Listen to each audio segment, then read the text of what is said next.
በስመ አብ ወወልድ ወመንፈስ ቅዱስ አሐዱ አምላክ። ዝኸበርኩም ህዝበ እግዚአብሔር ነዚ ቅድስት ቤተ ክርስቲያን ትህቦ አገልግሎት ብጥብኣትን ብኣንቃድዎን ትከታተልዎ ዘለኹም ርኅሩሕ እግዚአብሔር ፈጣሪና ክሳብ ዚ ሰዓት ዚ ብድሓነ ሰላም ዓቂቡ ኣብ ዙርያ መቅደሱ መፂና ከነገልግሎ ከነመስግኖ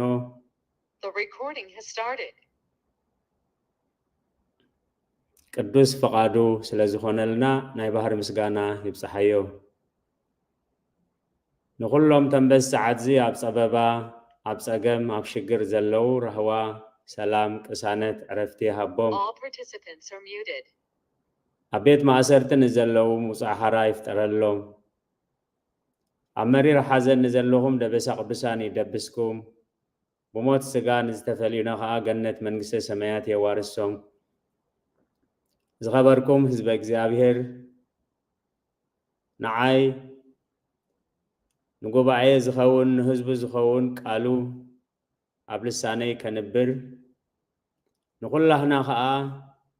ዝሰምዓ ናይ እዛን መንፈስ ዝዓቁር ጥቕጡቕ ልቢ ዘተግብር ሰናይ ሕሊና ክወሃበና ኣብ ጸሎትኩም ክትዝክሩኒ ንምሕፀን። ኣብ ዝሓለፈ ግዜና ናይ እግዚአብሔር ቅዱስ ፈቃድ ኮይኑ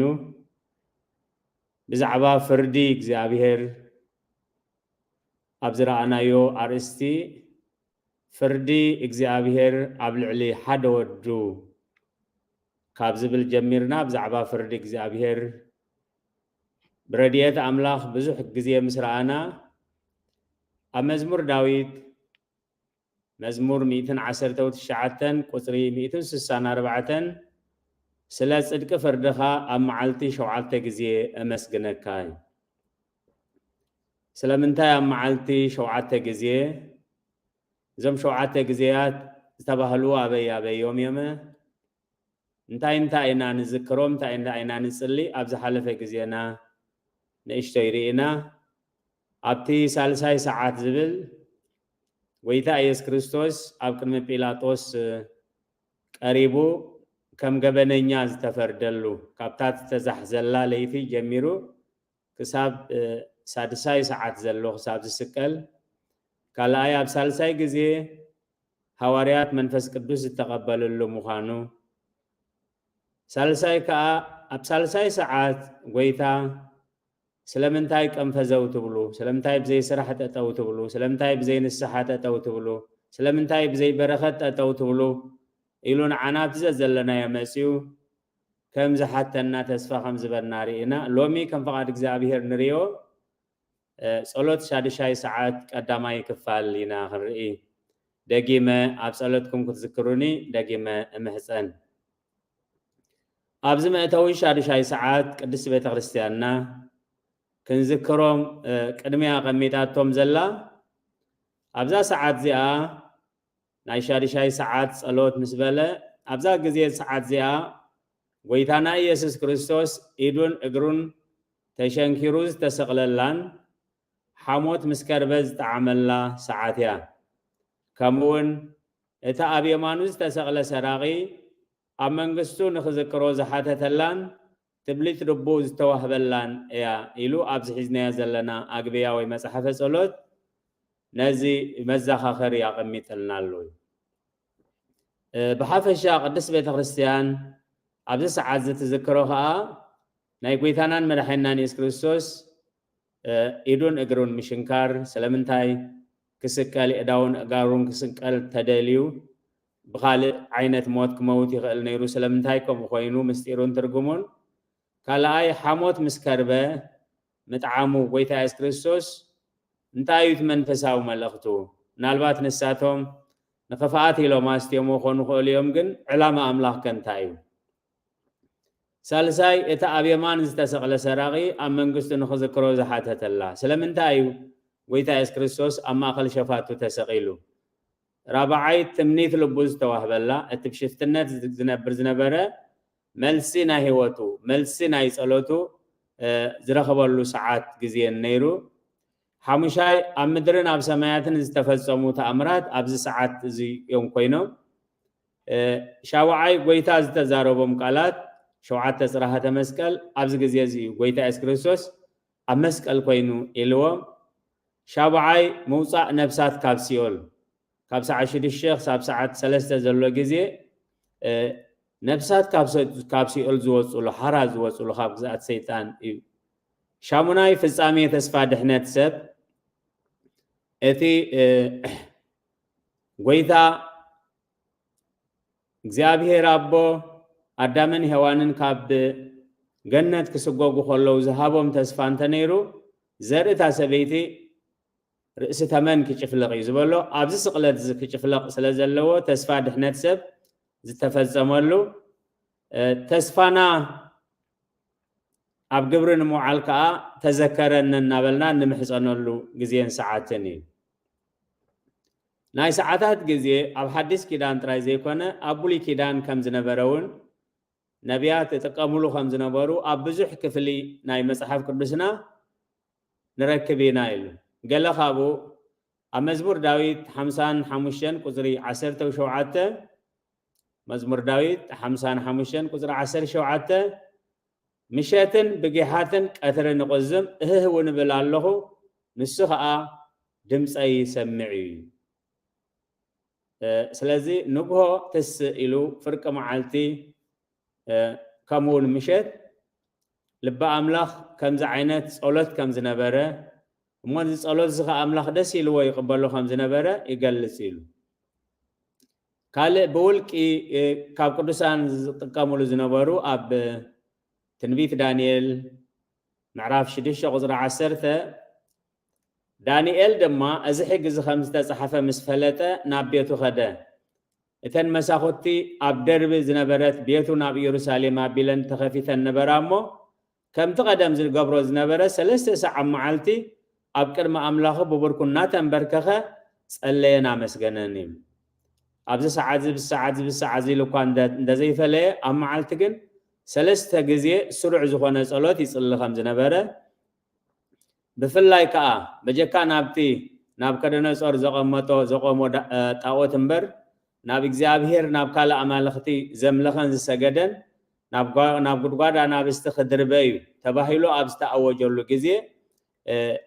ብግልፂ መሳኹት ተኸፊቱ ሰለስተ ግዜ ይሰግድ ከም ዝነበረ ይጽሊ ከም ዝነበረ ስለዚ ቅድስት ቤተ ክርስቲያን ከአብኦ መሰረት ኣብ ገዳማትን አድባራትን بولكن بسدرا بيتن بأكبون بقلن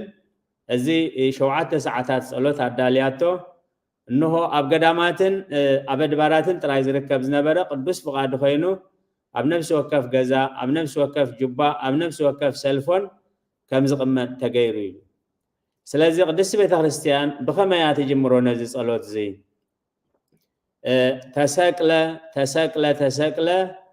وهم بيزا كله كونه يه بمسكالو بيزوان اموت بالهان ازي يه زبل زلو مئنتاي إلنا نتستقبرلنا وعلت أنا حاتياتنيا كله أنا خسقلو زقبعني أنا خقرفو زقبعني أنا خسقيو زقبعني أنا خسقيو زقبعني أنا خسقلو زقبعني أنا خموتو زقبعني موتي موت كالي موت بموت كان موت سلز قتلك خا أنا هياو كينيلنا خنا مسجنو نزي سريعاي قدم كله صلوتات زي صلوت زي صليلو كم تسرعتنا يقدس بيت كريستيان كم تسرعتنا قداماتنا أدباراتنا كا هاليلويا هاليلويا هاليلويا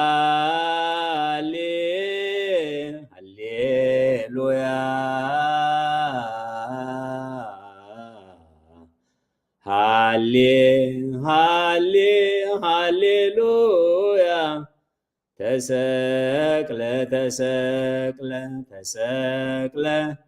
وهم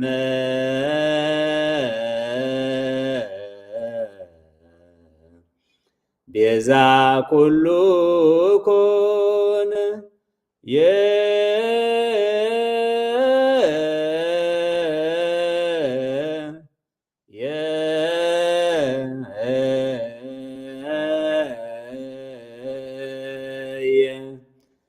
بمسقلو بيزوان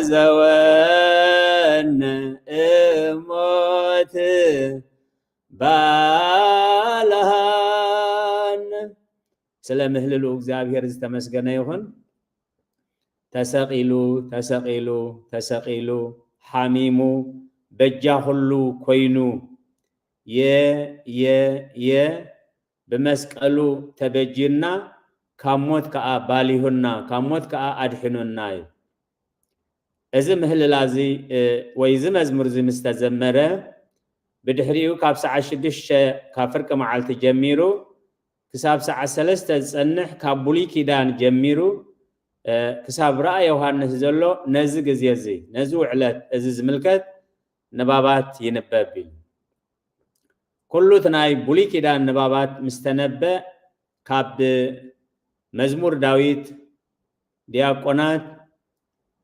ኣብ መዝሙር ዳዊት ምዕራፍ 22 ቁጥሪ 16 ክሳብ 17 ዘሎ ቀነውን እደውየ ወእገርየ ወህለቁ ኩሉ አይጽምትየ እምንትሰ ጠይቆሙ ተአወሩኒ ዝብል መዝሙር ብዲያቆናት ይዝመር ማለት እዚ ልበ አምላኽ ዳዊት ክስቀል ዘይኮነስ ከም ተሰቅለ ገይሩ ኣብ ስቅለት ከም ዝወዓለ ገይሩ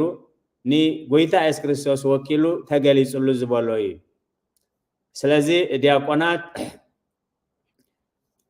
ቀነውን እደውየ ወእገርየ ኢሎም ይዝምሩን ይምህለሉን ማለት እዩ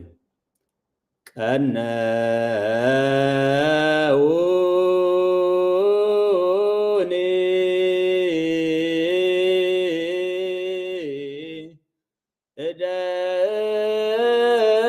እደውየ ወእገርየ ወህሎቁ ኩሎ አይጽምትየ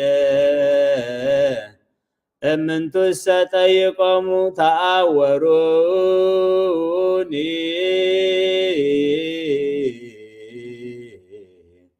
የዳዊን የጋረይን ሸንከሩ ንዕጽምተይ ቆጸሩ እሳቶን ግና ብተንኮል ተተናኺሎምኒ ዝብል እዩ ክልተ ግዜ ዲያቆናት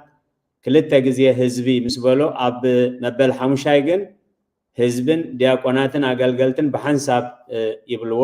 ሸውዓተ ጊዜ ይበሃል ሓሙሽተ ጊዜ ይበሃል ማለት እዚ መዝሙር እዚ ምስ ተዘመረ ብድሕሪኡ ቅዱስ ቅዱስ ቅዱስ እግዚአብሔር ኢሉ ነቲ ሰዓት ክመርሕ ዝተመደበ ካህን ካብ ወንጌል ማቴዎስ ምዕራፍ 27 የንብብ ማለት እዩ ብፍላይ ኣብ ቁጽሪ 31 ምሰላ ገጽሉ ነቲ ባርኖስ ቀንጢጦም ክዳኑ ኸደንዎ ክሰቅልዎውን ወሰድዎ እዩ ምስ ሰቀልዎ ከዓ ዕጫው ዲቆም ክዳውንቱ ተማቐሉ ካብ ሳድሰይቲ ሰዓት ጀሚሩ ክሳብ ታሳዓይቲ ሰዓት ከዓ ብዘሎ ምድሪ ጸልመተ እዩ ወንጌል ማቴዎስ 27 ካብ 31 ክሳብ 45 ከንብብ ጸኒሐ እዚ ወንጌል እዚ ምስ ተነበበ ነቲ ዝተገብረ ውዕለት ኣብ ክንዲ ብንባብ ኣሜን ኢልካ ተሓልፍ ብስግደት እንዳወደቁ እንዳተስኡ ምናልባት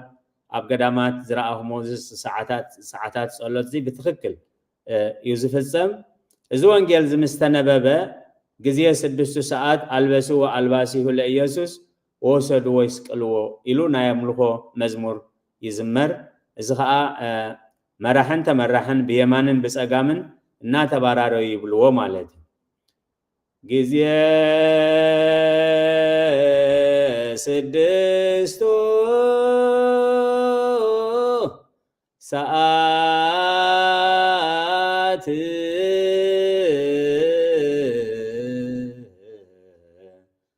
አልበስዎ አልባሲሁ ለኢየሱስ ወወሰድዎ ይስቅልዎ ስለ ምህልሉ እግዚአብሔር ዝተመስገነ ይሁን ኣብዚ ቅዱስ ቤተ ክርስቲያን ተስተንትኖ አልባሱ ክዳውንቱ ከም ዝገፈፍዎ ክዳውንቱ ገፊፎም ከም ዝገረፍዎ ንላግፂ ካልእ ክዳውንቲ ንጉስ አይሁድ ኢኻ ትበሃል ንጉስ ኢኻ ትብል ዝብሉ ናይ ላግፂ ክዳን ከም ዘልበስዎ ከምኡ ኣብ መወዳእታ ግን ክዳኑ ከዲኖም ናብቲ ክሰቅልዎ ዘለዎ ቦታ كم زوسدو سلجي جزية 6 ساعات ألبسو ألباسيو كدانو خدينومو نتبل قال كم زلا تانترينا بزح ترجون كي تهلوات إليا مالد سلازي تأستنتونا جن سلامنتاي أم قريفمو سلامنتاي كدانو أنتي تومو سلامنتاي بعراقو قريفمو سلامنتاي كالي كدان ألبيسومو أمور داتا سلامنتاي كدانو مليسومو كله إذا عبي مستير الله مالتي بدحري وزنبب كاونجيل ماتيوس معراف 15 شيء اتملقت درجة ملوت معراف زنبب أو قصر 21 نحدا حلاف مجدي نسمون كاريناوي أبوس كندروسن رفوسن كاوفرق أتقولو مسألة خصور بجد وسدوي سلامنتا يوم نسمون أبوس كندروسن رفوسن نمسك القويتا سكيمومو قويتا سلال زدخمك عرف إلهم دخونو ناتاتهم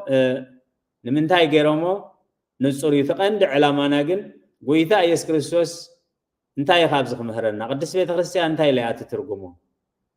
أما قدي مسكال قويتا كم مسكال قويتا تلاعيلو نابسمون مسجقارو لومي نعين عفم تاي مهرنا سلازن أزغا بيمان أزغام بغاناتن بدياقوناتن ناتمرحة نزغا بمهللاوي بمزمور تقلسو قدس بيت خريستيان جزية 6 ساعات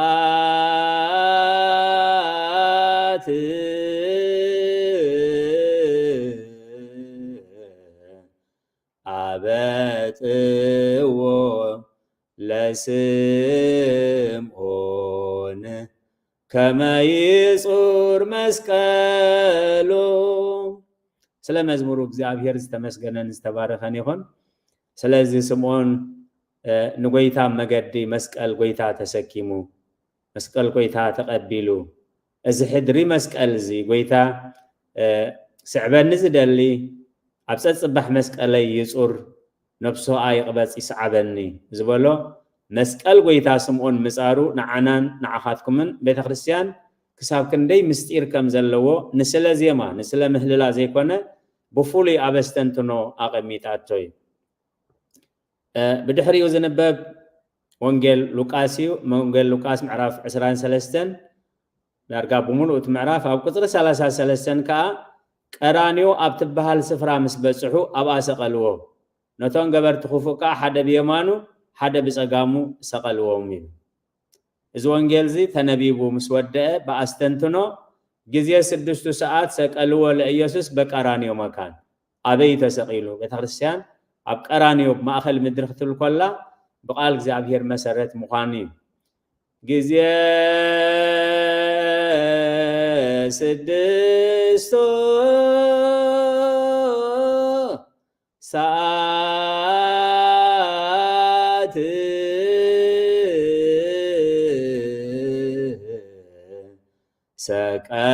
سقالو لإيسوس بقرانيو مكان እዚ መዝሙር እዚ ወይ ዝምህልላ እዚ ዝተማህለለ ካብ ወንጌል ዮሐንስ ምዕራፍ 19 ኣብ ቁጽሪ ቤተክርስቲያን ተስተንትኖ ተሰሪዕ ዘሎ ቁጽሪ 18 ኣብ ኣሰቀልዎ ካልኦት ድማ ምስኡ ሓደ በዚ ሓደ በቲ ኢየሱስ ውን ኣብ ማእኸሎም ሰቀልዎ ግዜ 6 ساعات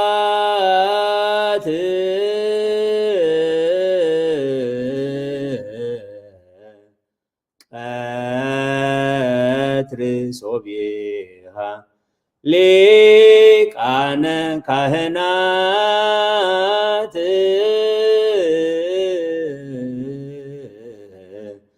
ሰቀልዎ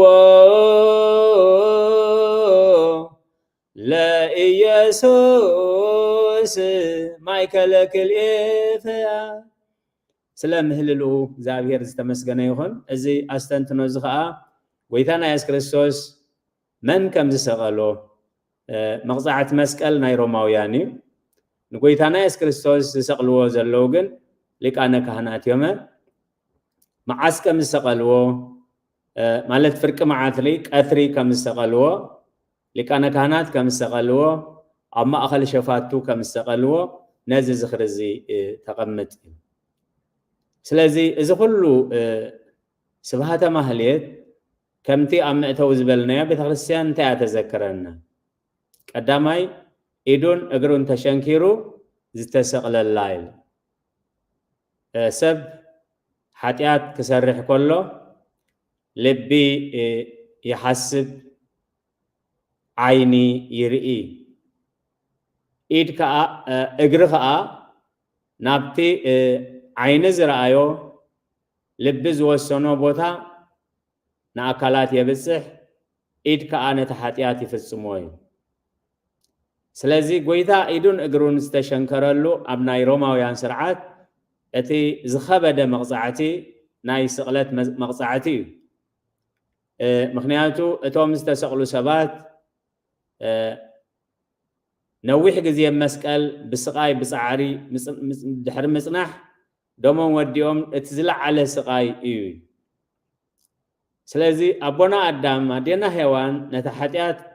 كسرحو خلو نابتا غرب كيدوم بإيدوم كنتيبوم يم نتحتيات امسيوم وي سلمون أب مصحفة طبابو أم معرف حدا እግዚአብሔር ይገብረ ሞተ አላ ረሲአን ጸውእዎ በቃሎም ወበእደዊሆሙ ወአርከ አምሰልዎ ወተሃግሉ ቦቱ እንታይ ማለት እዩ እግዚአብሔር ሞት አይፈጠረን ሞት አይገበረን ሰባት ግና በቃሎም ጸውዕዎ ብኢዶም بأجرم نابو خدو بإيدهم كأ تقبلوا إيدهم زرقهم كأ تقبلوا سلازي እግዚአብሔር አይፈጠረን አመጻጻ አናይሞት በخمዚ ይመይቲል በخمዚ ናብ ሰብአቲል ሞት ቦአ በቅንአተ ሰይጣን ኢሎም አቦታትና ቅዳሴ ሁሉ ጊዜ ይዝክርዎም ስለዚ ነተን ናብ ኃጢአት ከይደን ዘአበሳ ጋርና ነተን ናብ ኃጢአት ዝተዘርገሐ ዳውና ናብ ኃጢአት ተዘርግሄን አበሳ ዝሰረሐ ዳውና ዋጋ ንኸኸፍል ጎይታ ኢየሱስ ክርስቶስ እተን ንጹሃት አዳውን ንጹሃት አጋሩን አብ ክንድት ዘአበሰ አዳውና ሳብ ክንድት ዘአበሰ አጋርና ጎይታ ተሰይቂሉልና ይል ኩሉ ጊዜ አብናይ መድኃኔ ዓለም ዝኽሪ አብ ቅዳሴ እዚ ዝኽሪ ዝትዝክሮ ቅድስት ቤተ ክርስቲያን ኦ አእጋር ለአንሰሰዋ ውስተ ገነት ተቀነዋ በቅንዋ ተመስቀል ኦ አእጋር ለለሃኳሁ ለአዳም ተቆነዋ በዲበ መጽ መስቀል እንታይ ማለት ይተን አብ ገነት ዝተመላለሳ የእጋር አብ ገነት ዝተመላለሳ የእጋር ማለት አቦና አዳምን አዴና ሔዋንን ኃጢአት ሰሪሖም ካብ እግዚአብሔር ከሃድሙ አብ ገረብ ከሕብኡ ከለው እግዚአብሔር አብቲ ዘለዎ ከሎ እግዚአብሔር ከአብ ገነት መላለስ ነበር አብቲ ዘለዎ ኸይዱ አበይ አለኻ ኢሉ ዝሓተቶም ዝደለዮም ደልዩ ዝረኸቦም ኦ አእዳው እለለሃኳሁ ለአዳም ተቀነዋ በቀነዋ ተመስቀል እተን ንአዳም ዝፈጠራ ንሰብ ዝፈጠራ ንኩሉ ፍጥረት ዝፈጠራ አእዳው አብ መስቀል ተሸንከራ ውዕለት አምላኽ የእዳወይን እዳውኩምን ጋረይን ጋርኩምን ክሽንከር ዝግብኦ አብ ክንድት ዘአበሰ እዳውና አብ ክንድትን ዘአበሰ ጋርና ኮይኑ ናይ ዝተሸንከረልና ዝኽሪ ክንዝክርያ ኣብዚ ግዜ እዚ ቅድስት ቤተ ክርስቲያን ነዚ ጸሎት እዚ ሰሪዓቶ እዩ ስለዚ እቲ ካልኣይ ንሪኦ ሓሞት ምስ ከርበ ዝተዓመላ እዩ እዚ ከርበ ኣዝዩ መሪር ክሰትዩ ኣይኮነን ዋላ ንኸተጫንዎ ኣዝዩ ከቢድ ምረት ዘለዎ እዩ ንምረረሞን ኣስተዩከ ብሄኣ ዘምስለ ሃሞት ከመለነ ታስትየነ ወይነ ትፍሲሕቲ ወሃሴት እዩ ንዓና ናይ ሓጎስን ናይ ደስታን ናይ ሓርነትን ናይ ድሕነትን መስተ ወይኒ ንኸተስትየናስ ንዓኻ ከርበ ዝተሓወሶ ሓሞት ኣስተዩኻ እዩ ስለዚ ነዚ ኩሉ ውዕለት ኣምላኽ ክንዝክር ቅድስት ቤተ ክርስቲያን بمستير أقميتاتوين اتي سالساي اتا أبي مانوز تسغل سراغي أم منقصو نخذكرو زحاتة اللايل أب حتيات زلو أب قبن زلو أم موداتا سيطان بتسفى مغراز كنت أفئيو بزي عرفت زسعري هناياتو سيطان سلستين سرحو سيطان يفتن يودق يقاقي يخسسي مجمريا يفتننا انت سليتو شعوني شعيز خسنا مالت يسحتنا مالتي يفتن يسحت يخسسي ازي اب يمان ويتاز تسقل شفتاغن እግዚአብሔር ረዲእ ወይ ገለ ካሞት ናሞት ይሉ ሐዋርያ ቅዱስ ጳውሎስ ገለ ካሞት ናሞት ይሰጋገር ገለ ከአካብ ህይወት ናብ ህይወት ይሰጋገር ገለ ከአካሞት ናብ ህይወት ይሰጋገር ይሉ ንሳቶም ብኽፍአትዮም ኣብ ማእኸል ክልተ ሸፋቱ ሰቂሎሞ ምክንያቱ ኣብ መገዲ ወፃኢ ከተማ ስለዝነበረ ኩሉ ሰበት መገዲ ስለዝሓልፍ ገበኖም ንኽሽፍኑ እዚ ብየማን ዘሎ ሽፍታ እዩ ምክንያቱ ፍሉጣት ዮመ እዚ የማን ዘሎ ሽፍታ እዩ ትብፀጋም ዘሎ ከዓ ሽፍታ እዩ ትብየማን ዘሎ ንሱ ከዓ ሓለቃ ሸፋቱ እዩ ንኽብሉ ብኽፍአት ዮም ኣቆሚጦሞ ኣብ ክፍአት ደቂ ሰብ ኣብ ክፍአት ሰይጣን ግን ዕላማ ኣምላኽ ኣሎ እዚ ዕላማ ኣምላኽ ከዓ ዮሐንስ አፈወርቅ እንታይ ኢሉ ገሊፅዎ ዘሎ ተሆሎከ ምስለ ጊጉያን كما تدمرنا لنا مثل نفس صادقان نعانا ابغبا صادقان نختحوسنا ابغبا دبر صيون كتحوسنا ابغبا تم فصمان صادقان من تختحوسناس نسخا مسحات انت قصركاي كبر نزخر سم يكون ስለዚህ ኣብ ተኸፋአት ናይ ሰይጣን ኣብ ተኸፋአት ናይ ሰባት ዕላማ ኣምላኽ ግን ኣሎ ኣብ መንግስቱ ንኽዝክሮ ዝሓተተላይ ብዙሕ ግዜ ናይ ምግራዝ ባህር ኣለና እዚ ኣብ ፀጋም ዝተሰቕለ ንኻልኦት ዘድሕን ንርእሱ ኸድሕን ዘይክእል ትኽእል ተኾንካስ መጀመርያ ንነፍስኻ ኣድሕን ብድሕሪኡ ከዓ ንዓና ኣድሕነና ኢሉ ክቕልድ ከሎ እግዚኣብሔር ረዲእዎ ግን ኣዒንቲ ልቡንኡ ተኸፊትሉ እዩ ነቲ ዝተሰቕለ ጎይታ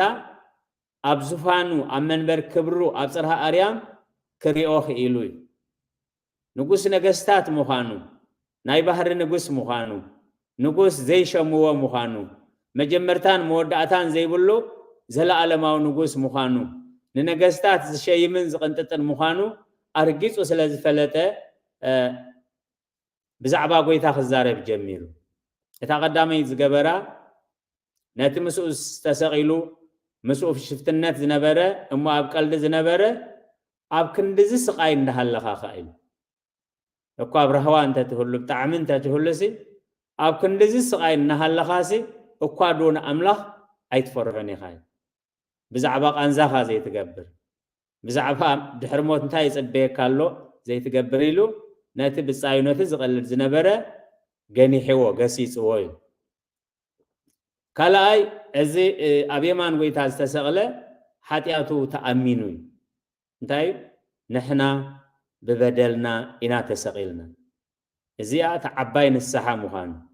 ኣብ ቅድሚ ብፃዩ ኣብ ቅድሚ ጎይታ ኣብ ቅድሚ ኩሎምቶም ንስቕለት ጎይታ ዝከታተሉ ዝነበሩ ኣነ ብገበነይ የተሰቒለ መሓሩኒ ኣውርድኒ ዘይኮነስ ይግባኣኒ ብዚ መስቀል ዝኽውዕል ይግባኣኒ እዩ ንሕና ኢሉ ኮላይ ናይቲ ካልኣዩ ንሕና ብገበና ኢና ተሰቒልና ብዛዕባ ምስክር ጎይታ ክህብ ከሎ እዚ ግን ሓንቲ ገበን ኣይገበረኒ ልክዕ ከምቲ ኣብ ብሉይ ኪዳን ኣብ ዘሌዋውያን ኩሉ እቲ መስዋእቲ እንከን ዘይብሉ ዝበሃል ይገብረ ሃጢኣተ ወኮነ ከማነ ዘእንበለ ሃጢኣት ባህቲታ እዩ ሓጢኣት ኣይገበረን በጀካ ሓጢኣት ከዓ ኩሉ ከም ሰብ መሰለ ከም ነብራ ሰብ መሰለ እዩ ስለዚ እዚ ሓጢኣት ኣይገበረኒ እቲ ራብዓይ ዝበሉ ከዓ ጎይታይ ኣብ መንግስትኻ ምስ መፅእ ተዘከረኒ ኣብ መስቀል ተሰቒሉ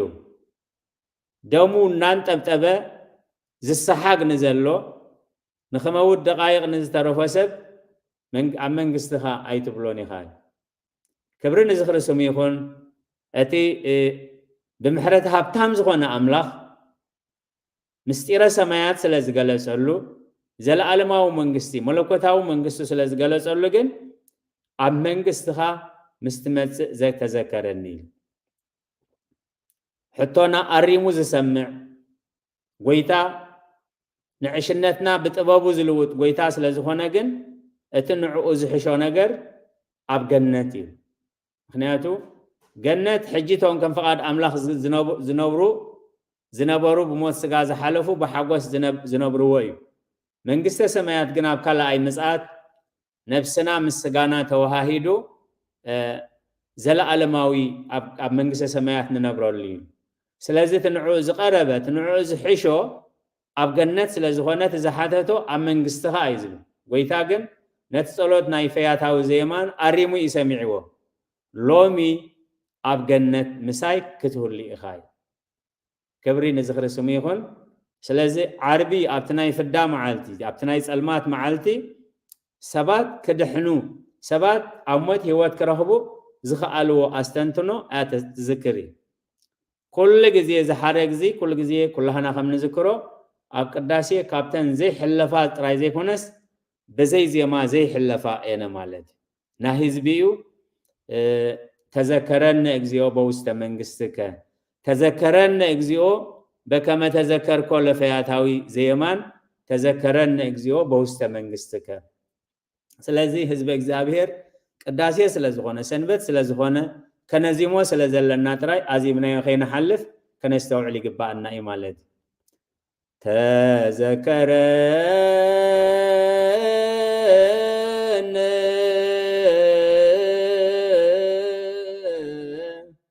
إجزيو بوست منقستك تذكرن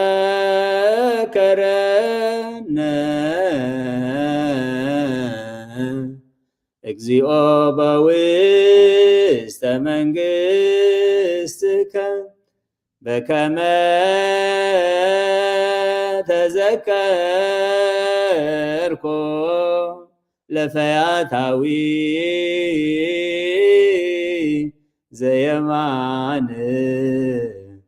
إنزهالوك ديبا مسكال قدوس سلام ازمرو سلام هللو እግዚአብሔር ዝተመስገነ ይሁን ስለዚህ ፈያታይ ዘየማን ዓርቢ ንብጻዩ ይገሲጹ ዓርቢ ኃጢያቱ ይተአሚኑ ዓርቢ ብዛዕባ ጎይታ ይመስኪሩ ዓርቢ ብዛዕባ ዘለዓለማዊ ህይወት ይተማሕጺኑ ኢሉ ስለዚህ ኣብ ጸሎትና ኣብ ቅዳሴና ኣብዚ ሰዓት እዚ ንሕና እንታይ ኢና ክንገብር نحنا انتاي خنقبر زلنا انتاي ززخاخرنا نحنا تخنقبرو زقبعنا خنقبر خاب تخنقبرو زي قبعنا خاخن كتب نتوم بفلات بدفرات بزي فلات بسحتات زقبرون لكع كم فياتاو زيمان عقمنا ازنوريو ازا حاتياتيو ابسقم كلها نابره وانبر ابسقم كلها اي تقلدنيها ابسقاي كلها اي تقلدني خايلنا عقمنا زف قدوخ هنجنح نفسنا هنجنح وشنا هنجنح نبصتنا ونجنح ملخت እግዚአብሔር እዚ رابعاي تمنيت لبوز توهبلوي فياتاو زيمان تمنيت لبو كابتي نحنا ندليون نحاسبون نلمنون يعزيزو صقاخ قبر زكالو الحواري قدس باولوس ناب افيسون اب صحفهم عراف 3 قصر 10 እግዚአብሔር ካብቲ ንሕና ንደልዮን ንሓስቦን ንልምኖን ንጽልዮን አዕዚዙ ጸጋ ክገብር ዝከኣሎይ ኣፍያታዊ ዘየማን ኣብታ ኣብየማን ጎይታ ዝተሰቕልኻ እዚ ተፈጺሙ ንሱ ዝሓተቶ መንግስተ ሰማያት እዩ ኣብ መንግስትኻ እዩ ዝብሎ ጎይታ ዝበሎ ግን ሕጂ ሎሚ ህይወት ካብ ሎሚ ካብ ሕጂ ክጅምር ኢኻ ሎሚ ኣብ ገነት ምሳይ ክትህሉ ኢኻ ኢሉ ናብ ገነት ናብ ናይ ሓጎስ ቦታ ከም ዝተሰጋገረ ብዙሕ ግዜ መወዳእታና ያጸብቀልና ዝብል ብዙሓት ሰባት መወዳእቶኦም ዝጸበቀ ብዙሓት ከዓ መወዳእቶኦም ዝተባላሸወ እግዚአብሔር ሰውረና ስለዚ ካብቶም መወዳእቶኦም ዝጸብቀሎም ስለዝኾነ ፈያታይ ዘየማን ንሕና ከዓ መወዳእታና የጸብቀልና ኢልና ንፈያታዊ ዘየማን ክንዝክር ከመይ ገርና ክንሳሕ ከም ዘለና ተስፋ ከይቆረጽና ክንሳሕ ከም ዘለና ነዚ እንዳዘከረትያ በከመ ተዘከር ኮለ ፈያታዊ ዘየማን ከምቲ ነቲ ኣብ የማንካ ዝተሰቐለ ሽፍታ ዝዘከርካዮ ከምኡ ንዓና ተዘከረና ሓሙሻይ ኣብ ምድርን ኣብ ሰማያትን ዝተፈጸሙ ተኣምራት ኣብዚ ንዝክሮም ኣብ ዝሓለፈ ግዜና ብዛዕባ በእንተ ኢየሱስ ክርስቶስ ዝብል ነዚኣቶም ብሰፊሕ ርኢናዮም ኢና ኣብ ምድርን ኣብ ሰማያትን ብዙሓት ተኣምራት ተፈጺሞም እዞም ዝተፈጸሙ ተኣምራት ንምንታይ እዮም ተፈጺሞም ነቶም ሽዑ ዝነበሩ ሰባት ንዓና ሎም እንታይ እዮም ዝሕብሩናቶም ኣብ ምድሪ ኣብ ሰማያት ዝተፈጸሙ ንምንታይ እዮም ተፈጺሞም ቅድስት ቤተ ክርስቲያን ፀሐይ ጸልመ ወወርህ ደመ ኮነ ወከዋክብት ወድቁ ፍጡነ ከመ ይርአዩ እርቃኖ ለዘአልበሶም ብርሃነ እናበለትያ ነቲ ኣብ ስቕለት ዝተፈጸመ ካብቶም ሸውዓተ ዝተፈጸሙ ፀሐይ ከም ጸልመተ ወርሒ ደም ከም ዝመሰለ ከዋክብቲ ከም ዝረገፉ ትገልጽ ማለት ስለምንታይ ከምኡ ኮይኑ ንዝብል ግን ከመ ይርአዩ እርቃኖ ለዘአልበሶም ብርሃነ ነቲ ብርሃን ዘልበሶም ነቲ ብርሃን ዘጸገዎም ዕርቃኑ ንኸይርዩ ኢሎም ኣቦታት ቤተ ክርስቲያን ገሊጾሙ ፀሐይ ጸልመ ወወርህ ደመ ኮነ ወከዋክብት ወድቁ ፍጡነ ከመ ይርአዩ እርቃኖ ለዘአልበሶሙ ብርሃነ ስለ ቃላቱ እግዚአብሔር ዝተመስገነ ይኹን ስለዚ ካብቶም ኣብ ሰማያት ዝተፈጸሙ ወርሒ ከም ፀሐይ ከም ጸልመተ ወርሒ ደም ከም ዝመሰለ ከዋክብቲ ከም ዝወደቁ እዚ ከዓ ዕርቃን ናይ ጎይትኦም ንኸይርዩ ዝገበርዎ እዩ ብዙሕ ግዜ ኣብ ታሪክ ተጻሒፉ ዘሎ ካብ ደቂ ኖህ ሓደ ዕርቃን ኣቦኡ ርእዩ ክስሕቅ ከሎ እተን ካልኦት ግን እግዚአብሔር ምስጢሩ ገሊጽሎም ነፀላ ጨርቂ ሒዞም ዕርቃን ኣቦኦም ንኸይርዩ ገጾም ንድሕሪት መሊሶም ዕርቃን ኣቦኦም ዘልበሱ በረኸት ከም ዝወረሱ ንበረኸት ከም ዝኾኑ ሎሚ ከዓ ንሕና ዕርቃንና ዕርቃን ሰብነትና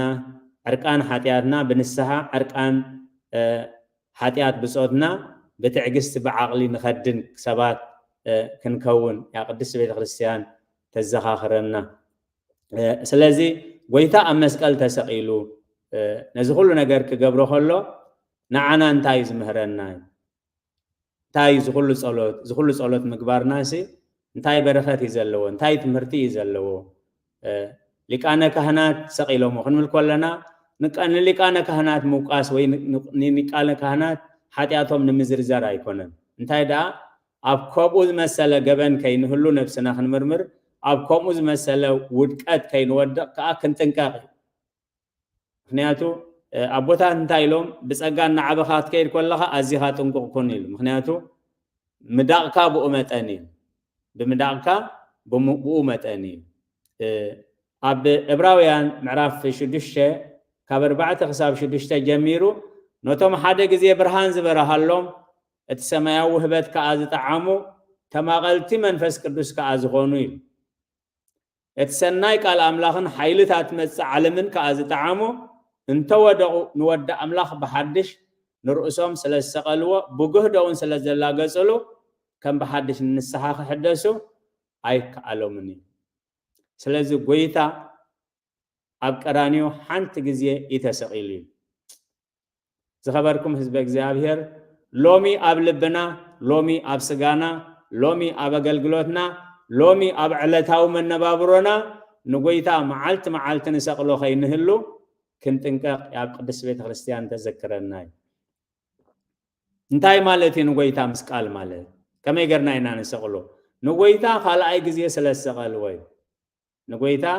خلائي جزية سلسقل وي قويتا نيوهانس زبولو قالالو بكما سقلوني أيهود بإيروساليم إراكية كما هنو تسقلن إراكية بروميين نت تاريخ قويتا بعينو سلزي رأيو يوهانس تاوغلوس يوهانس ود زبديوس يوهانس وانجيلاوي أيهود عراقو سلسقلو كم تازلوا خسقلو سلز كسئلو سلزلو كمي كم تسقل خريوم لك كم تسقل مصر آية كم تاز عراقو غيرو سلسالو أيهود أبقرانيو أما أخل مدري عراقي سقيلو منس حجخ آلو منسخا أبرومي عراقي كتسقلني مسبلو نتاس سبن زلا شرك زلا يوحنس كاب እግዚአብሔር መልእክቲ ለኺቡ ከም ዘቀመጣ ባዕሉ ከቀመጣ ከም ዘይክእል ባዕሉን ከም ዘይቀመጣ ቅድስት ቤተ ክርስቲያን እትመህረና ስለዚ እዚ ናይ ፍርቂ መዓልቲ ጸሎት ናይ ሻይ ሰዓት ጸሎት ጎይታ ካብቲ ዝተሰቅለሉ ክሳብ ነፍሱ ካብ ስጉኡ ተፈልያ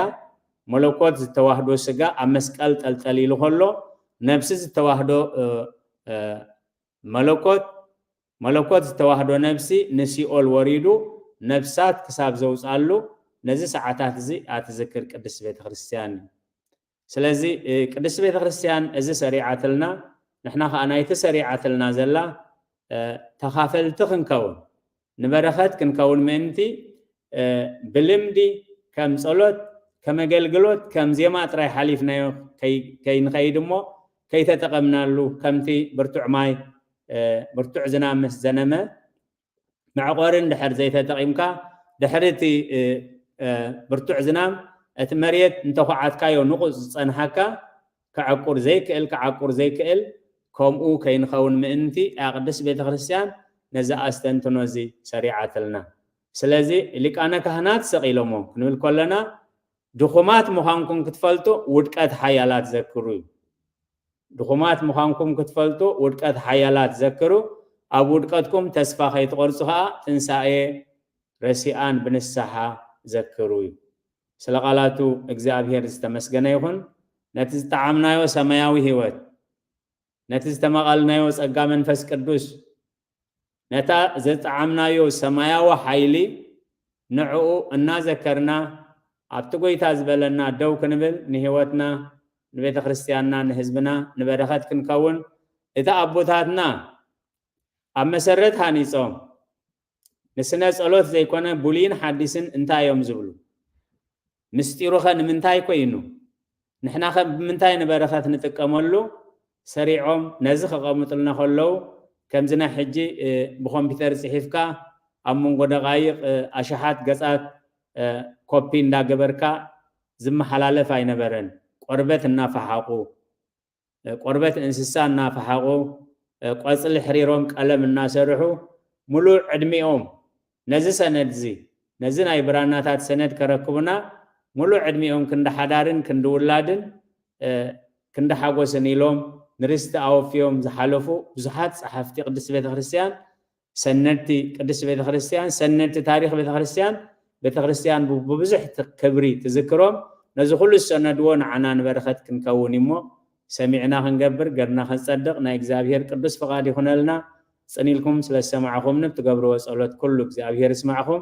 صقا غيتانان مدحينا نيس كريستوسن فقرا املاخن حبرت منفس قدسن ابصرها سيون ابلع القدسان ابوتاتنا حواريات كم زورده حجونا ابلع علينا ابلع كلهم من عزفن دربن كوين يرد سلقالاتو اغزابير استمسغنا يخون